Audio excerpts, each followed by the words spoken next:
Diamond city Surat જાણે દિવસે ને દિવસે ક્રાઇમ સિટી તરફ આગળ વધી રહ્યું છે. છેલ્લા એક અઠવાડિયાની અંદર સુરત શહેરમાં હત્યાની 5 જેટલી ઘટનાઓ સામે આવી ચૂકી છે. જે પૈકી સુરતના ચોક બજાર વિસ્તારમાં હત્યાની વધુ એક ઘટના પ્રકાશમાં આવી છે. ઘટના સુરતના ભરીમાતા રોડ ઉપર આવેલ સુમન મંગલ આવાસની છે.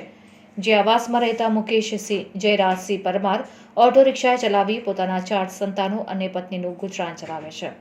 મુકેશસિંહ પરમારને સંતાનમાં 3 દીકરી અને 1 દીકરો છે, જેમાં નાની દીકરી હેતાલી સુરતની એક ડાયમંડ કંપનીમાં કામકાજે જતી હતી. દરમિયાન હેતાલી અને તેના પિતા મુકેશસિંહ વચ્ચે ઘરના કામકાજને લઈને છેલ્લા 2 માસથી ઝઘડા ચાલી આવ્યા હતા. અવારનવાર ઘરના વાસણ માંજવાથી લઈ ઘરની સાફ સફાઈ અને કપડાં ધોવા બાબતે મુકેશભાઈ અને માતા ગીતાબેન દ્વારા અવારનવાર તેણીને ટકોર કરી ઠપકો આપવામાં આવતો હતો. પરંતુ તેમ છતાં તેણી ઘરના કામકાજ કરતી ન હતી, જેથી દીકરી અને તેના પિતા વચ્ચે છેલ્લા 2 માસથી આ ઝઘડા ચાલી રહ્યા હતા. જોકે અંતે આ ઝઘડાએ ઉગ્ર સ્વરૂપ ધારણ કર્યું હતું, જેમાં હેતાલીએ પોતાનો જીવ ગુમાવવાનો વારો આવ્યો છે. મળતી માહિતી અનુસાર 28 નવેમ્બરના રોજ બપોરના 1 વાગ્યાના સમય દરમિયાન હેતાલી અને તેના પિતા વચ્ચે ઘરના કામકાજને લઈને બોલાચાલી થઈ હતી. હેતાલીએ ઘરના કામકાજ નહીં કરી પોતે બેડ ઉપર સૂઈ ગઈ હતી.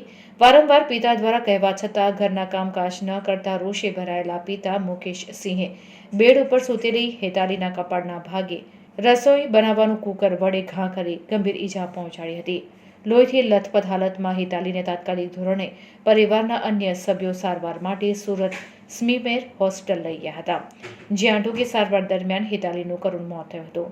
આ ઘટનાની જાણકારી મળતા જ ચોક બજાર પોલીસ સ્થળ ઉપર દોડી આવી હતી અને વધુ તપાસ હાથ ધરી હતી, જ્યાં પોલીસે મૃતક હેતાલીની માતા ગીતાબેનની પૂછપરછ કરતા દીકરી અને તેના પિતા વચ્ચે ઘરના કામકાજને લઈને થયેલા ઝઘડામાં પિતાએ કુકર મારી ગંભીર ઈજા પહોંચાડવાને કારણે તેણીનું મોત થયું હોવાનું નિવેદન પોલીસ સમક્ષ આપ્યું હતું. જેથી ચોક બજાર પોલીસ દ્વારા આ મામલે હત્યાનો ગુનો નોંધી હત્યારા પિતા મુકેશસિંહની ધરપકડ કરી છે. જોકે પોલીસ દ્વારા ધરપકડ કરાયેલ હત્યારા પિતાએ પુત્રીની હત્યાનું દુઃખ પણ વ્યક્ત કર્યું છે. સુરતના ચોક બજાર વિસ્તારમાં સામે આવેલી હત્યાની આ ઘટનાએ સૌ કોઈને ચોંકાવી દીધા છે, જ્યાં સગા પિતા દ્વારા પોતાની જ દીકરીની નિર્મમ હત્યા કરી દેવામાં આવતા સમગ્ર પંથકમાં ભારે ચકચાર મચી ગઈ છે. આ પાછળનું એક કારણ એ પણ સામે આવ્યું છે કે દીકરીને જ્યારે પિતા કામકાજ માટે કહેતા તે દરમિયાન યુવતીના મોબાઈલ ઉપર કોલ આવે ત્યારે તે બહાર વાત કરવા માટે ચાલી જતી હતી, જે પિતાને ગમતું ન હતું. તે જ કારણ છે કે પિતાએ આવેશમાં આવીને કુકર વડે ઘા કરી મોતને ઘાટ ઉતારી દીધી હતી. આ ઘટના પરથી એક વાત તો ચોક્કસ સામે આવી રહી છે કે આજની યુવા પેઢીને મોબાઈલનું એ હદે ઘેલું લાગ્યું છે કે ઉઠતા બેસતા ખાતા પીતા પણ હાથમાં મોબાઈલ જોવા મળે છે.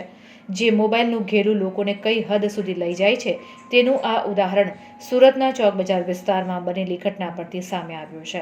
ગત તારીખ 28/11/2024ના કલાક 1 થી 2 વાગ્યાના સુમારે સુમન મંગલ આવાસ ભરીમાતા ચોક બજાર પોલીસ સ્ટેશન વિસ્તારમાં બાપ દીકરી વચ્ચે ઘરકામ બાબતે બોલાચાલી થતા જેના બાપે પોતાની દીકરીને કુકર વડે માથા અને મુખ ઉપર ગંભીર ઈજા કરતા સ્મીમેર હોસ્પિટલમાં પોતાની માતા ગીતાબેન મુકેશભાઈ પરમાર કે જેઓ સ્મીમેર હોસ્પિટલમાં આશરે 2 થી 3 વાગ્યાના સુમારે હોસ્પિટલમાં એડમિટ કરેલ. ત્યારબાદ ભોગ બનનાર જે છે એની તપાસ ઇન્વેસ્ટિગેશન ને બધું ચાલુ કરતા ભોગ બનનારની માતા ગીતાબેન પરમારની ફરિયાદ લેવામાં આવેલી અને હેતાલીબેન ઉંમર વર્ષ 18 કે જેઓ છૂટક જોબ કરે છે તેઓની બાપ દીકરી વચ્ચે બોલાચાલી થતા તેઓને એડમિટ કરેલા અને મોડી રાત્રે જે હેતાલીબેન છે એ સ્મીમેર હોસ્પિટલમાં ડૉક્ટરે એને મરણ જાહેર કરેલા.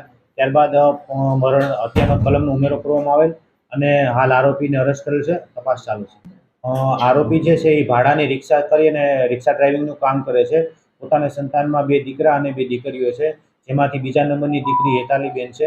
જે બાબતે છેલ્લા 3 મહિના થયા બાપ દીકરી વચ્ચે અવારનવાર ઘરકામ બાબતે પ્રોબ્લેમ હતા અને કોઈ પણ ફોન આવતો તો કામ મૂકીને જતી રહી, જે બાબતે બોલાચાલી થયેલી.